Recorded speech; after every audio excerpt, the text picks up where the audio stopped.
Maswerteng gabi po mga ka-STL. Narito na pong resulta ng STL Bulacan para sa araw na to, third draw.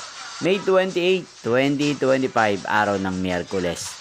Naway ang mga natayan niyo pong mga numero kanina ay manalo nawa ngayong gabing ito, 8 PM. Kaya kunin niyo na po ang inyong mga tickets. Narito na po ang resulta.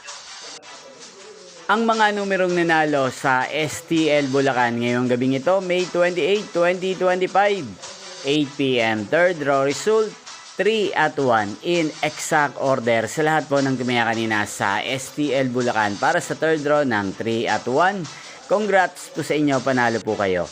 At ngayong gabing ito sa STL Bulacan, natin pong i-shoutout si Kuya Nixon ng Bulacan na nanonood din po sa channel na to. Shoutout po sa inyo Kuya Nixon, sana po iswertehin din ang mga numerong tinatayaan nyo sa STL Bulacan. At sa lahat po ng mga taga Bulacan dyan, shoutout po sa inyo. Inyo pong napanood ang resulta ng STL Bulacan sa channel na to, Roderick Hernandez TV. Maraming salamat po sa patuloy nyo pong panonood sa aking channel. Magkita-kita pong muli tayo bukas ng alas 11 ng umaga. Thank you for watching.